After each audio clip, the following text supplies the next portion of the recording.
O Senhor esteja convosco. Proclamação do Evangelho de Jesus Cristo, segundo Mateus. Naquele tempo, enquanto Jesus subia para Jerusalém, ele tomou os 12 discípulos à parte e durante a caminhada disse-lhes: Eis que estamos subindo para Jerusalém, e o Filho do Homem será entregue aos sumos sacerdotes e aos mestres da lei. Eles o condenarão à morte e o entregarão aos pagãos para zombarem dele, para flagelá-lo e crucificá-lo, mas no terceiro dia ressuscitará. A mãe dos filhos de Zebedeu aproximou-se de Jesus com seus filhos e ajoelhou-se com a intenção de fazer um pedido. Jesus respondeu: O que tu queres? Ela respondeu: Manda que estes meus 2 filhos se sentem no teu reino, um à tua direita e outro à tua esquerda. Jesus respondeu-lhes: Não sabeis o que estáis pedindo. Por acaso podeis beber o cálice que eu vou beber? Eles responderam: Podemos. Então Jesus lhes disse: De fato, vós bebereis do meu cálice, mas não depende de mim conceder o lugar à minha direita ou à minha esquerda. Meu Pai é quem dará esses lugares àqueles para os quais Ele os preparou. Quando os outros 10 discípulos ouviram isso, ficaram irritados contra os 2 irmãos. Jesus, porém, chamou-os e disse: Vós sabeis que os chefes das nações têm poder sobre elas, e os grandes as oprimem. Entre vós não deve ser assim. Quem quiser tornar-se grande, torne-se vosso servidor. Quem quiser ser o primeiro, seja o vosso servo. Pois o Filho do Homem não veio para ser servido, mas para servir e dar a sua vida como resgate em favor de muitos. Palavra da salvação.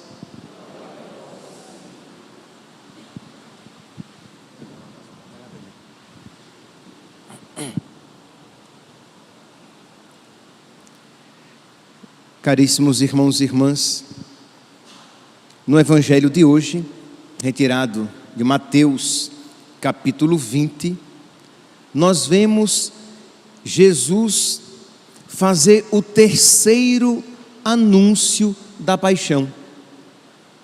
Isto é, já é a terceira vez que Jesus está falando para os apóstolos que ele vai sofrer, que ele será perseguido, que ele será maltratado, que ele será morto e que no terceiro dia ressuscitará.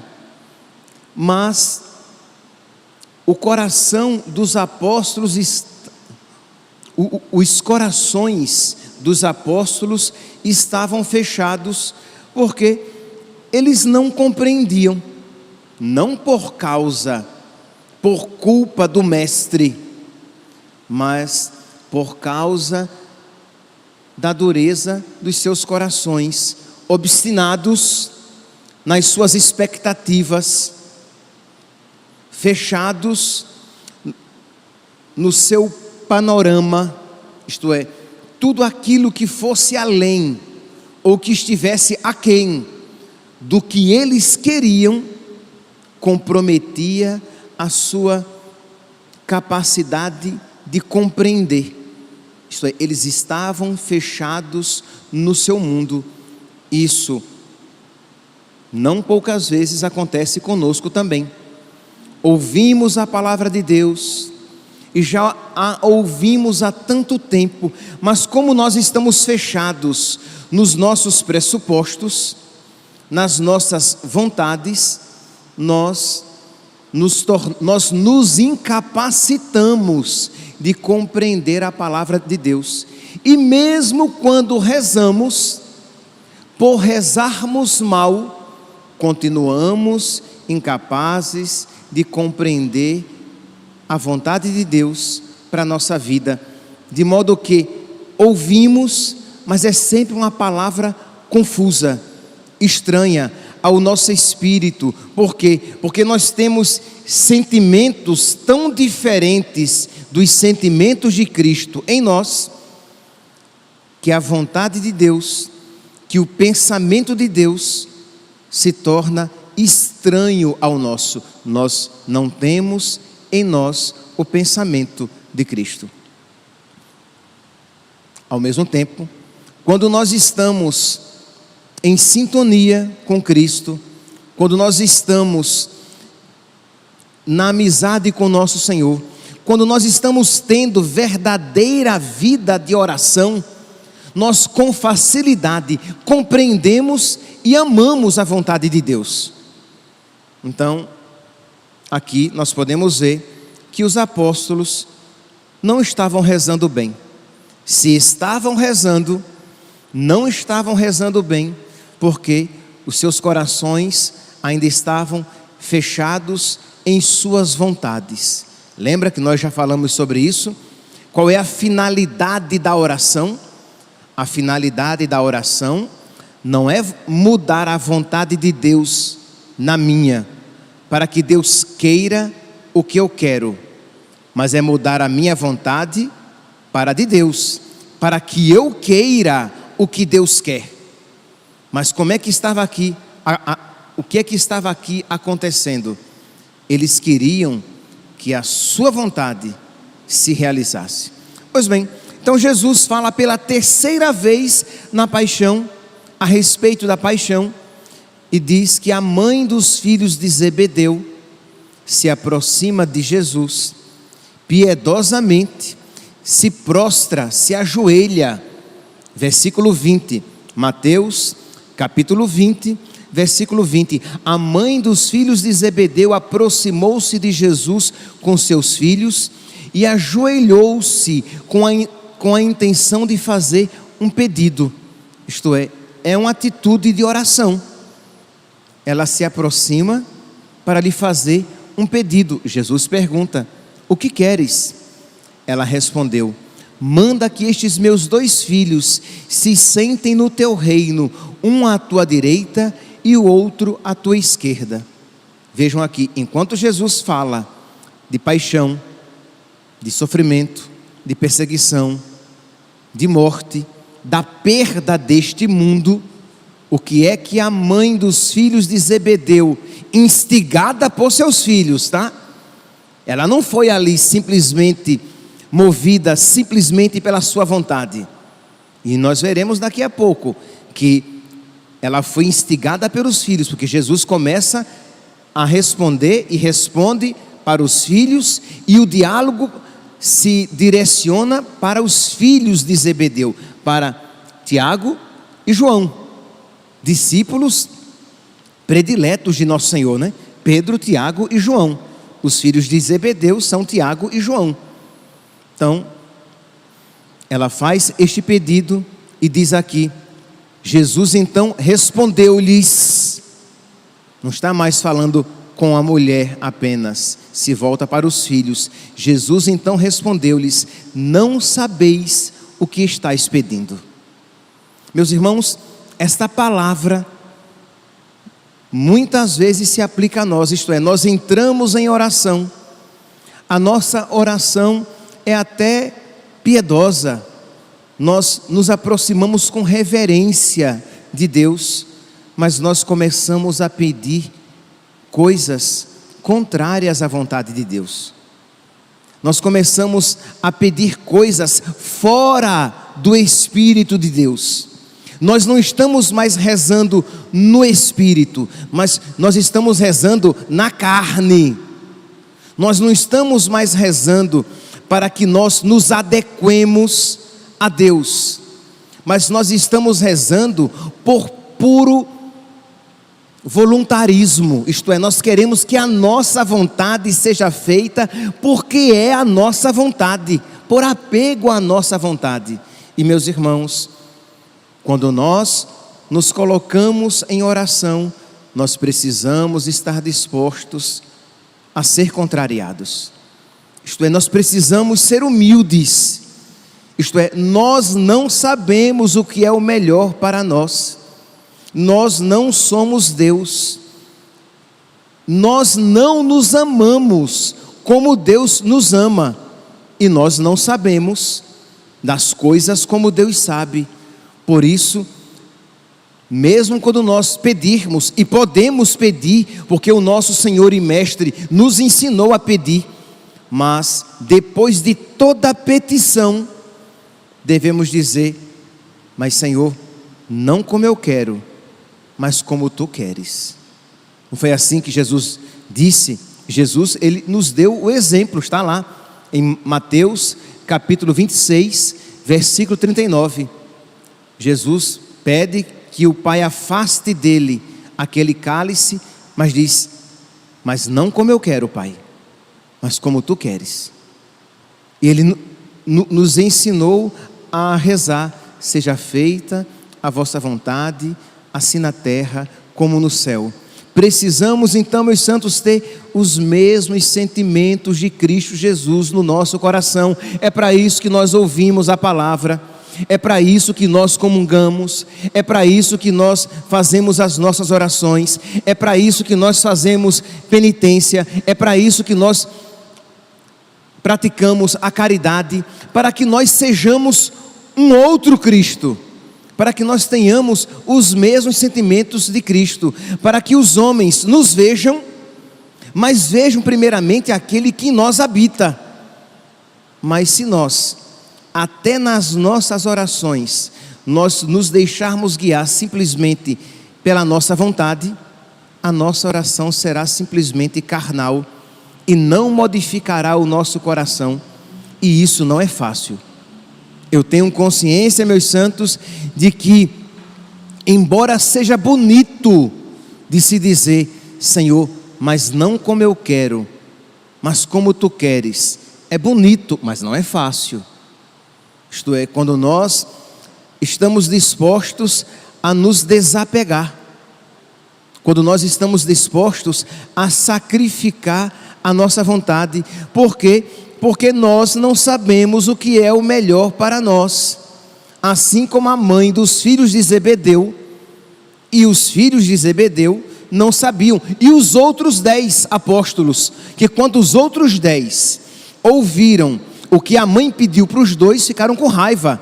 Por quê? Porque eles estavam pedindo algo inadequado? Não, porque eles passaram na frente e estavam pedindo o que eles queriam pedir também, o que eles queriam para eles. Percebe aqui, meus irmãos, os 12 apóstolos com um coração tão diferente do coração de nosso Senhor. Ouvindo essa palavra, nós devemos olhar para o nosso coração e nos perguntar: será que o meu coração tem estado, será que o meu coração é semelhante ao coração de Jesus? Ou o meu coração é muito semelhante a mim mesmo? É o meu coração, e simplesmente o meu coração, muito pouco parecido com o coração de nosso Senhor. Então, meus irmãos, precisamos rezar e pedir a nosso Senhor que Ele nos conceda essa humildade, porque, como diz São Paulo na carta aos Romanos, no capítulo 8, versículo 26, nós não sabemos o que pedir, nem como pedir. Então, podemos pedir, mas sempre dizendo: Senhor, mas eu não sei se isso que eu estou pedindo é o melhor para mim. E tenha misericórdia de mim, Senhor, se eu estou pedindo de uma maneira inadequada, se eu não estou pedindo com toda a reverência, piedade, confiança, humildade e perseverança. Que às vezes também pedimos até a coisa certa, mas queremos para agora, quando o tempo de Deus ainda não é aquele. Então, a liturgia de hoje, o evangelho de hoje, ele nos ensina isso.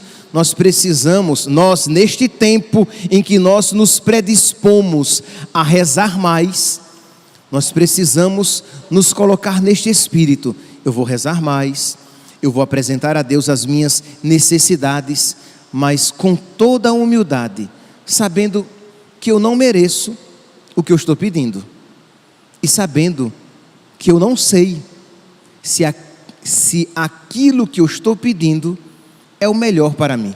Porque é claro, se você pede conversão, se você pede um coração que ame mais a Deus, se você pede para se desapegar dos seus pecados, é claro que isto,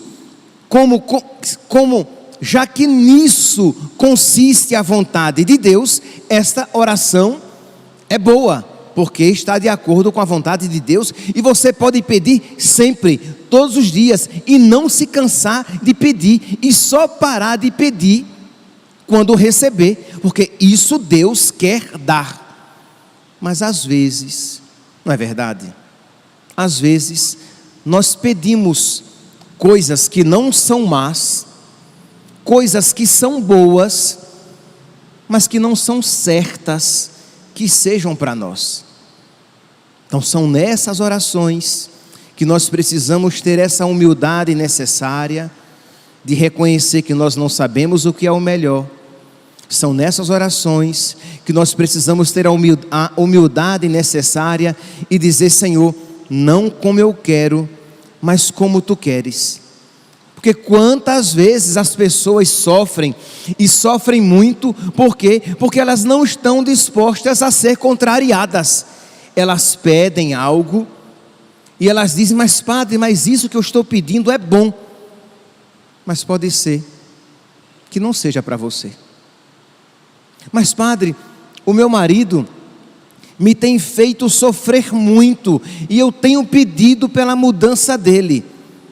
Se o que ele está fazendo são pecados que o conduzem à condenação, então continue rezando, porque a vontade de Deus é a conversão dele. Deus quer que todos os homens se salvem e cheguem ao conhecimento da verdade. Mas às vezes são defeitos que fazem você sofrer, e que você tem rezado muito pela cura dele, porque você quer se livrar daquele sofrimento, mas não porque aqueles defeitos dele necessariamente o levem para a perdição. E a pergunta é: será que você não necessita daquelas contrariedades para a sua santificação, para a sua salvação?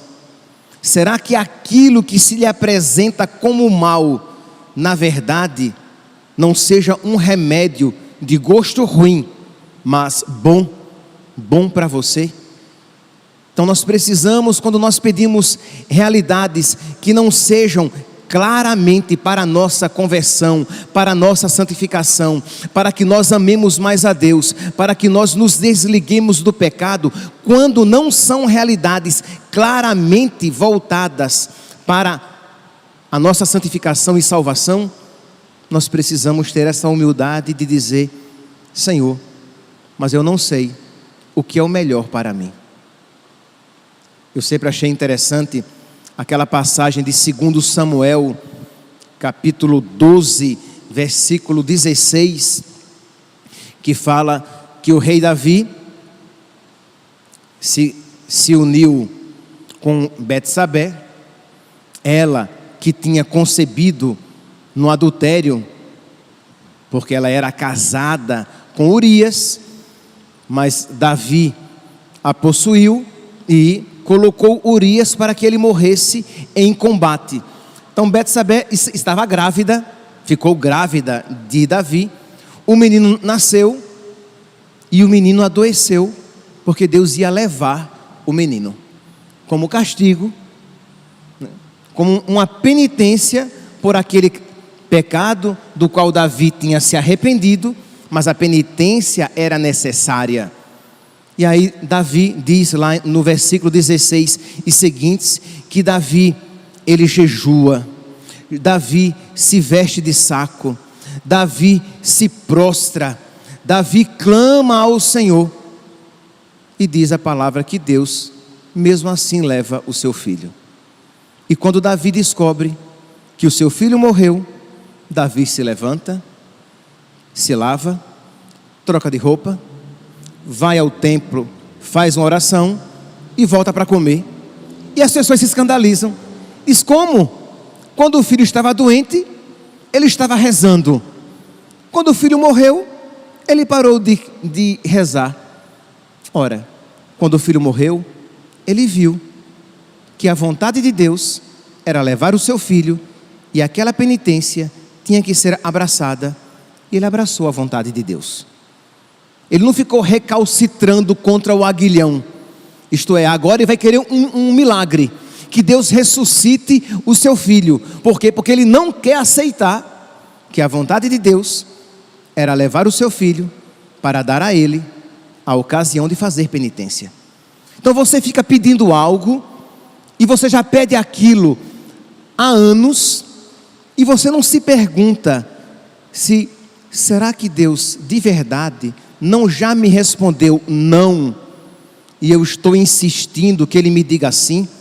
Ah, padre, mas Santa Mônica rezou mais de 30 anos pela conversão do seu filho. É verdade, mas lembra, ela estava pedindo algo que concorria com a salvação eterna do seu filho. Eu disse que quando você pede essas coisas, é certo que Deus quer dar, e você pode pedir e não deve parar, porque no momento certo, se a Deus aprover, Deus concederá. Mas quando você pede algo que não seja necessariamente algo para a sua salvação, mas um bem para você, mas que não é a sua conversão, a libertação de um pecado, o crescimento na virtude, o crescimento no amor a Deus, quando aquilo que você está pedindo não corresponde a essas coisas, pode ser que Deus queira diferente. E diz que quando Davi viu que Deus quis diferente, que o seu filho morreu, ele se levantou, se banhou, mudou de roupa, fez as suas orações, isto é, não estava revoltado contra Deus, que deu a ele algo diferente do que aquilo que ele havia pedido, fez as suas orações a Deus e foi comer. Nós precisamos, meus santos, estar dispostos a ser contrariados. Quando nós entramos na oração, nós não entramos de uma maneira arrogante, agora eu consigo o que eu quero, uma barganha, né? A oração se torna uma barganha. Eu dou a Deus as minhas preces e Ele me dá aquilo que eu quero. Nossa, isso daí é o egoísmo elevado ao extremo. Mas eu entro em oração, coloco diante de Deus as minhas súplicas e as minhas necessidades, mas digo: Senhor, seja feito como Tu queres e não como eu quero, porque eu não sei o que é o melhor para mim, porque eu não sei o que pedir, nem como pedir, mas eu me coloco debaixo da Tua santíssima vontade. Que nós, meus santos, nesta quaresma, em que nós nos predispomos a rezar mais, que nós não apenas rezemos mais, mas que rezemos melhor, que rezemos bem. Louvado seja nosso Senhor Jesus Cristo, para sempre seja louvado.